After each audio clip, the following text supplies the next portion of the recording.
ქვეყნისთვის კატასტროფაა, როდესაც პოლიტიკოსებმა, დიპლომატებმა, ერის ელიტამ არ იცის ისტორია, ან და იცის დამახინჯებული ისტორია. ამისი მაგალითი არის მე-18 საუკუნის პირველი ნახევარი. ეს ემთხვევა ვახტანგ მე-6-ის მოღვაწეობის დროს.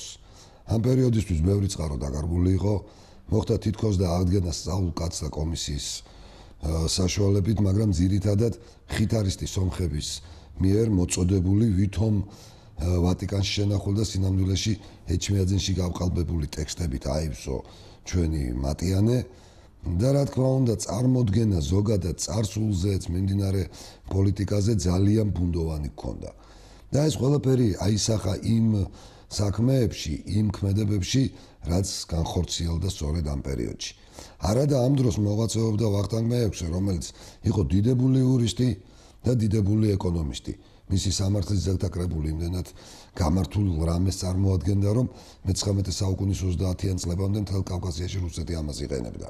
ასევე დასტურლამალი, მისი ასე ვთქვათ, ეკონომიკური გენგეგმა ქვეყნის საქმიანობისა უნიკალურია, არა მარტო ვთქვათ იმ პერიოდისთვის დღევანდელი გადმოსახედიდანაც კი.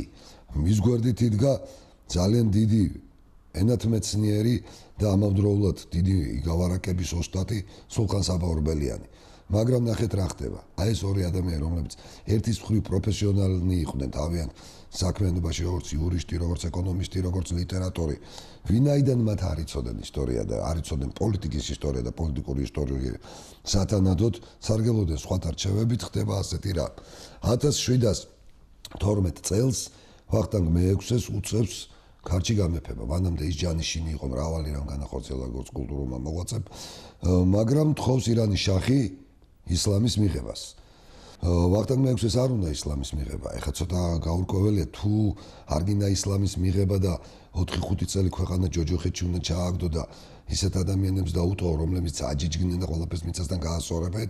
ამას ერთადერთი გამართლება აქვს, რომ შეეწირო ქრისტიანობას, როგორც ქეთევანი ლუარსაბის შეწირვია. თუ ბოლოს მერე მაინც გამუსულმანებას აპირებ ეს 5 წელი რაღაც ერთში შენს ქვეყანას.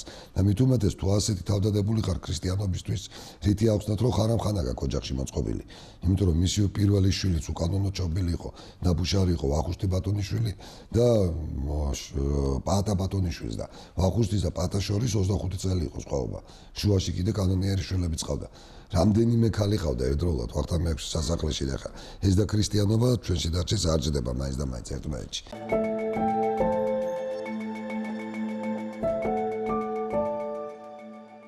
ასე იყო თუ ისე იყო, ის ირანში გააჩერეს, დაატყვევეს. ირანის შაჰი არ იყო სადისტი, ეს ის კაცი იყო, რომელსაც ტყვიით შემთხვევით იხვი შემოაკვდა და შემდგომში გლახაკები განეკითხა და ეხმარებოდა, რომ ცოდვა გამოვისყიდო. მაგრამ პრინციპები ქონდა, რომ უნდა ყველა გამუსულმანებულიყო, მიუხედავად იმისა, რომ დედამის ელენე ერქვა, გამზელმამიდას მარიამი ორივე ქართველი იყო და შეიძლება ჩვენზე უკეთესადაც იცოდა ქართული. უბრალოდ იყო შიიტი მუსულმანი და თხოვდა ვახტანგს გამოსულანებას. აი ამ პერიოდში ვახტანგს რომ ისლამი არ მიეღო, ისე დაბრუნებოდა ქართლის ტახტზე, დიპლომატიური მისიით ევროპაში გაეშურა სულხან საბა-ორბელიანი. ეს არის 1713-16 წლები. და ნახეთ რა ხდება. ის მიდის გაივლის ოსმალეთ, ჩადის იტალიაში, მერე საფრანგეთში, მერე ისევ იტალიაში და ოსმალეთში ბრუნდება საქართველოში და ვის ეხვეწება, რომ შუამავლობა იქისონ ირანის შაჰთან. საფრანგეთის მეფე ლუი მე-14-ს და რომის პაპ კლიმენტი მე-11-ს. და აი აქ არის სწორედ გამომჟღავნებული სრული უმეცრება და უცოდინრობა იმ დროინდელი მსოფლიო პოლიტიკის დროის კარგვა და არასწორი მიმართულებით სულა და რატომ 1714 წლის ჩათვლით მიდიოდა ძალიან სერიოზული და დიდი ომი. ეს იყო ესპანური მემკვიდრეობისათვის ომი ევროპაში, სადაც ერთის მხრივ იდგა საფრანგეთი და მისი მოკავშირე ესპანეთი და მეორე მხრივ აღმოჩნდა საღვთო რომის იმპერია, პრუსია და რუსთავარია, ნიდერლანდები, ბრიტანეთი, რომელიც ყოველთვის მანამდე ინგლისი და შოტლანდია იყო და 1707 წელს დიდ ბრიტანეთად გადაიქცა და მისი სამუდამო სატელიტი მას შემდეგ პორტუგალია. და მათ გაიმარჯვეს, წკინვალით გაიმარჯვეს, იმის მერე ბრიტანეთის გიბრალტარი, ბალერის კუნძულები დაიკავეს. მოკლედ საფრანგეთს აართვეს ჰუძონის შესართავიც კი და ამ დროს იგი გამარჯვებული არის რომელი ძალა და რომელი ქვეყანა. ჯერ ერთი ბრიტანეთი, რომელიც არ არის კათოლიკური, მეორე ბრიტანეთი, რომლის სატელიტებიც არის უკვე ნიდერლანდები და პორტუგალია, რომლებიც მთლიანად აკონტროლებენ, პრაქტიკულად 100%-ით აკონტროლებენ როგორც ინდოეთის ოკეანეს, ასევე სპარსეთის ყურეს და გაცილებით ადრე ჯერ კიდე შახ-აბასის დროიდან მთავარი პარტნიორი ირანისა იყო ნიდერლანდები და შემდგომში უკვე მერე ბრიტანეთი და შენ ახლა საქმეს თუ იჭერდა ვინმე შუამავლობას თქო ეს ხო ბრიტანეთის ოსტენტური კომპანია უნდა იყოს ვის შეუულია რომ მალე მოგიყვანოს საერთოდ არ დაგჭირდეს ბრიტანეთში ჩასვლაც ხო იქვე შეიძლება ინდოეთის ოკეანის აუზში ისეთი სიგელი მოგწევ რომ ირანის შაჰი დაყაბულდეს და ვახტანგ მეექვსეს ყველაფერი დაუთმოს არა იმიტომ რომ აი სულხან საბას რატომღაც აქვს ის ინფორმაციას ფსხიტარისტი სომხებისგან მოწოდებული და თვითონ ციცით რომ ბასილენა და ორდენის წევრი კათოლიკე იყო რომ აი საფრანგეთი კათოლიკური სამყარო იქნება ხსნელი მიდის რა თქმა უნდა ვერაფერს ვერ ეხმარება როგორ დაეხმარებოდა იმიტომ რომ საფრანგეთი პარტნიორი იყო ოსმალეთის მტერი იყო ირანისთვის საფრანგეთის საერთოდ არაფერს არ წარმოადგენდა ღირებულებას და არავითარი ჭერა მის სიტყვას მით უმეტეს დამარცხებული და იოვარქმნილი საფრანგეთის სიტყვას არავითარი ძალა არ ექნებოდა ირანში ეს მისია ჩავარდა ვახტანგი ახლა მოსულმანი აი ესეთი შეცდომა გაგრძელდა შემდგომშიც. დგება 1722 წელი. ავღანელები უტევენ ირანს, ალყაშია ისპაჰანი.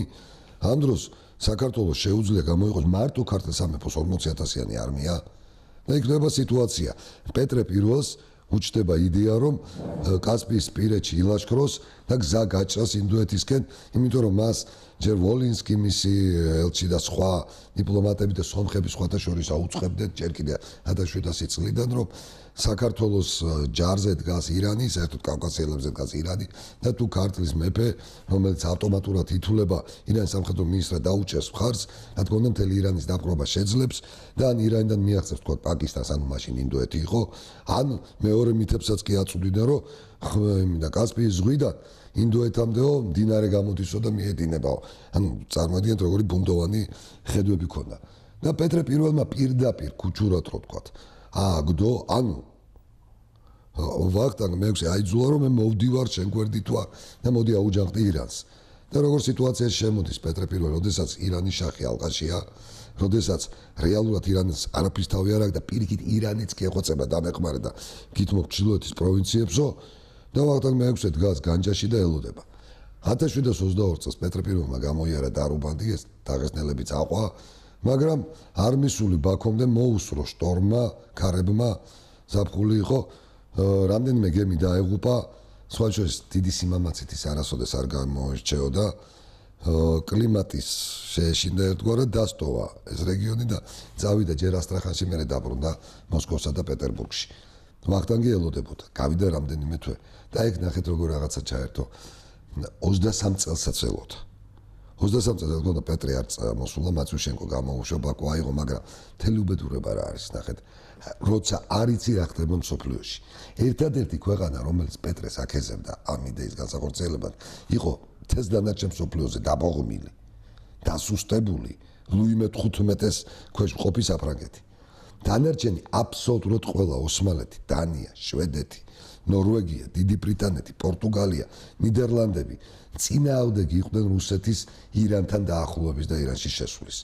ბრიტანეთი, რომელსაც არ ჰქონდა მანამდე კაი ურთიერთობა ოსმალეთის სულთანთან, დიპლომატიური წარმომადგენლები გაუგრძავნა და უთხრა პირდაპირ პეტრეს დასაყრდენი არის საქართველო, შირვანი, სომხეთი და ეხლა შენ ყველაფერი უნდა ქნა ამათ გაცა ნეიტრალებლად.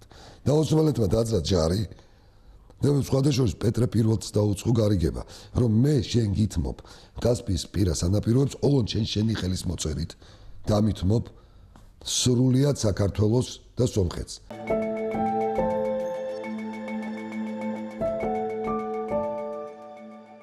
სხვათა შორის სომხების ის ნაწილი 20,000 კაცი, ვინც ვახტანგს ედგა ვითომგორჯი, ამასობა შეუერთდა ოსმალეთს. ოსმალეთს შეუერთდა მისი ძმა იასე.